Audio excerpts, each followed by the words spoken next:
Introdução. A introdução, normalmente, ela traz aí a questão da contextualização, traz informações que seriam as primeiras informações que a gente vai encontrar quando a gente quer conhecer um assunto. Então, são mais informações básicas, não muito específicas, mas já permite a gente identificar bem um assunto. Então, traz aqui que o kefir de água é uma bebida sparkling, espumante, levemente ácida, tipicamente produzida pela fermentação da sucrose ou sacarose, que tem aí a adição de frutas frescas ou secas, que pode ser adicionado, algumas vezes fatia de limão, e também adicionado os grãos de kefir. Essa bebida ela é similar, mas distinta do kefir de leite ou alguns kefir que tem aí a questão do dairy, são produtos com lactose, são produtos de origem do leite. Aqui ele traz a tabela 1. Então, vamos lá na tabela 1 ver essas diferenças. Aqui na tabela 1 ele vai trazer uma comparação entre o kefir de água e o kefir de leite, que são duas culturas diferentes, embora o nome seja o mesmo, kefir, mas elas são culturas diferentes e provavelmente a origem delas também é diferente. Sobre o kefir de água, ele é produzido utilizando os grãos de kefir, o substrato principal é uma solução de sacarose ou sucrose, que aí pode ter adição de frutas frescas ou extratos, também pode ser adicionado. A grande diversidade de substrato pode ser fermentada pelo kefir de água. Os grãos são transparentes, ele fala aqui que é mucilaginoso e menos resistente. O grão ele é composto por um hexapolissacarídeos, formado aí principalmente de alfa-glucanas. Bactérias do ácido acético, aqui fala que são mais prevalentes ou aparecem com mais frequência. Saccharomyces, as leveduras Saccharomyces são as espécies dominantes. Lactococcus, bactérias da espécie Lactococcus raramente estão presentes. Leveduras também da espécie Cândida são raramente encontradas. E essa bebida do kefir de água ela é aceita por consumidores veganos ou intolerantes à lactose ou mesmo alérgicos aí à proteína do leite. Então, essas são as características do kefir de água. E do outro lado da tabela a gente tem a questão do kefir de leite. O kefir de leite ele é produzido utilizando leite. O principal substrato ou meio é o leite, normalmente bovino, mas também pode ser utilizado leite de cabra. A diversidade em termos de substrato ela é basicamente baixa, porque a gente vai ter que ficar restrito ao uso de leite. Então, leite de vaca ou leite de cabra, que são aí as espécies domesticáveis nossas. Os grãos eles são brancos ou cremosos com uma coloração. Aqui o autor cita que ele é mais resistente. O grão ele é formado aí de um hexapolissacarídeo, primariamente composto aí de kefirã. Então, o de água ele é majoritariamente formado por glucanas, enquanto o de leite ele é formado por um polissacarídeo, um hexapolissacarídeo, dado o nome de kefirã. Bactérias ácidos acéticos estão menos presentes do que comparado ao kefir de água. Saccharomyces, as leveduras Saccharomyces, elas são o menor componente. Bactérias do gênero Lactococcus são mais dominantes, ou seja, porque o açúcar disponível que eu vou ter ali para o kefir de leite, ele tem a lactose, então há uma maior prevalecência de Lactococcus, que são bactérias que têm muita habilidade em consumir aí essa lactose.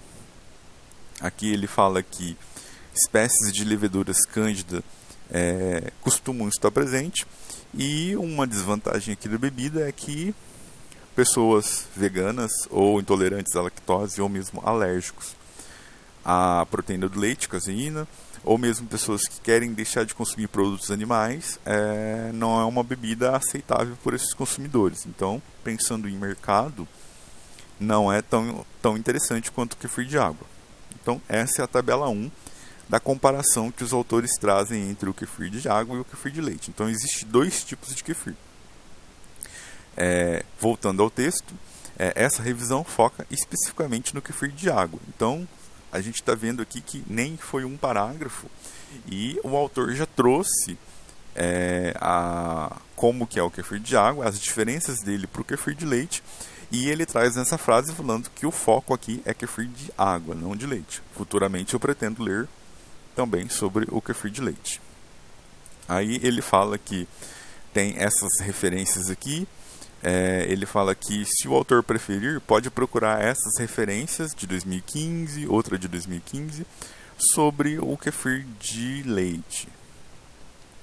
Os grãos do kefir de água são gelatinosos e é uma cultura simbiótica que mistura bactérias e leveduras envolvidos principalmente por uma matriz de polissacarídeo. E conforme tem a fermentação, resulta na bebida. E essa bebida, ou mesmo a cultura, ela pode ter diversos nomes, variando da região, dos hábitos. E aí ele traz aqui alguns nomes, que seria o sugar ou sugar kefir, kefir de açúcar, tibicus, tibi.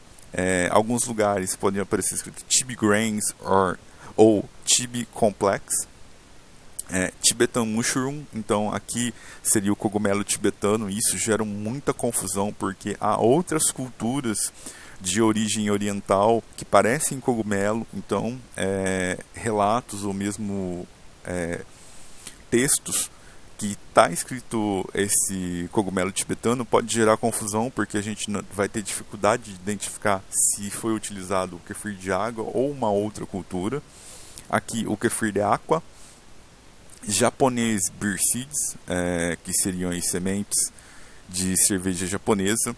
Esse termo também gera muita confusão. Beer plant, esse beer plant gera muita confusão porque esse termo cerveja é muito associado a ginger beer plant.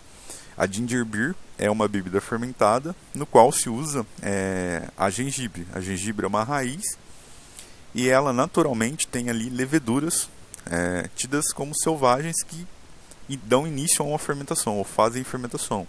Então, quando aparece esse termo, gera muita confusão. A gente não sabe se poderia ter sido o kefir de água ou mesmo a questão da gengibre. Um outro termo seria esse bibis. Aí aparece Australian Bees, African Bees, California Bees, Ale Nuts, Tipache de Tibicus e Balm of Gilead. Então aparece já na literatura, há uma série de nomes diferentes para o kefir de água, e isso gera uma enorme confusão e que até impede a gente de rastrear a origem do kefir de água, porque existe vários nomes. E aí aparece grãos do profeta, um monte de nome diferente, bichinho do leite, bichinho da água, bicho do vinagre, mãe do vinagre, enfim.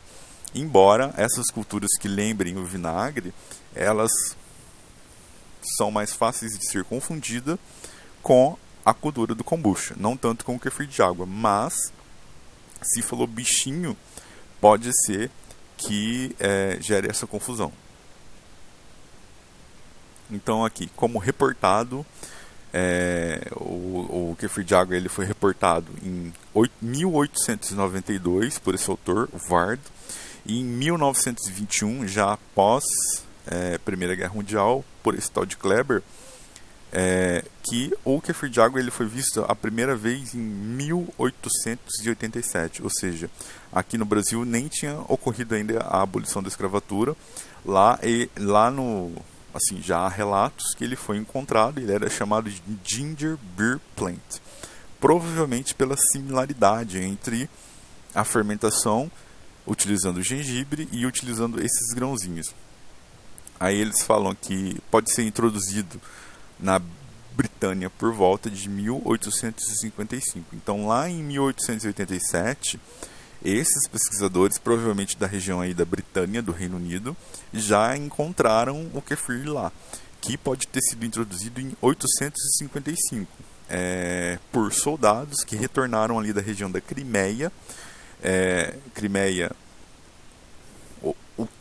Ucrânia barra Rússia, porque eles ainda estão nessa disputa, e era provavelmente de origem dessa região. E da Crimeia para a China, para o Oriente, é uma região próxima. Então a origem pode realmente ter vindo do Tibete, Crimeia e depois Reino Unido, Britânia. Mas a primeira vez que ele foi constatado mesmo foi lá em 887 na Britânia. E aí ele fala que dos soldados que retornaram da Crimeia e esses grãos produziram, eles eram chamados de kefir, K-E-P-H-I-R, e era uma bebida aí, dairy, eu acho que aqui no caso fala do kefir de leite, originalmente, foi descrito aí por esse tal de Kern em 1881. Então, o kefir de leite, historicamente, ele foi reportado primeiro do que o kefir de água. Então, esse Kern, em 1881, reportou a existência do kefir de leite. Em 1887, esse outro autor reporta o kefir de água. Continuando aqui, ele fala que essa ginger beer plants, esses kefir, originou da região do Cáucaso. E aí a gente fica na dúvida se foi o kefir de leite que originou, se teve origem na região do Cáucaso, ou foi o kefir de água, ou ambos, ou teve influência do Tibete no meio dessa história. Então aqui a gente precisaria ler essas referências para poder buscar aí mais informações. Entretanto, aqui aparece que o kefir pode ter aí origem similar, ou que pode existir mais de uma origem desses grãos, mais de uma fonte, no caso, distinta desse grão. E aí eles falam aqui da questão que esses tibi grains, os grãos de tibico, podem ter sido originários de um cactus mexicano, aqui eles falam Mexican cactus, de uma espécie chamada upuntia, e que quando caíam as folhas, poderia ter originado folhas ou mesmo flores juntos, originou aí essa cultura simbiótica dos micro-organismos. Ele fala aqui que, de fato, a distinção feita entre os diferentes grãos de tibico, aqui ele fala entre os 3 diferentes grãos de tibico, teria aqui o tibi grains originário do México, esse ginger beer plant originário da região do Cáucaso, e o sugar kefir grains, que mais tarde foi encontrado na França e que a origem também é desconhecida. Então seriam aí 3 possíveis origens para o kefir de água de 3 regiões distintas: o do México, o com origem no Cáucaso, chamado ginger beer, então poderia ser ginger beer e não ser o kefir de água, e um outro que foi encontrado mais tarde na França, mas ele fala mais tarde e não cita data. Então aqui começa a ficar mais complicado e mais bagunçado ainda, e a origem desse da França também é desconhecida. Então, assim, a origem ainda continua muito incerta, mas há possíveis pontos aí que a história se encontra. E aqui, hoje, ele fala que appears to be, hoje a gente tem aí a questão desse revir, os kefirs utilizados para fermentação, eles são simplesmente chamados aí de grãos de kefir de água. Então essas distinções antigas dessas possíveis origens, hoje é comumente simplesmente chamado de grãos de kefir de água, já que nota-se que as culturas têm comportamento diferentes não muito diferentes, mas elas apresentam pequenas diferenças entre elas. A fermentação, ela ocorre tipicamente como se fosse uma fermentação espontânea natural e, eu acho que não como a produção do kefir de leite teria se utilizado aí, não seria comum para utilizar essas culturas. Então aqui tem um trecho que o meu inglês deixa meio confuso. Então é bom às vezes pegar esse trecho, jogar no Google Tradutor e dar uma lida com calma e ver as referências. Então eu vou fazer uma pausa nesse vídeo e no próximo vídeo eu dou prosseguimento aí na introdução.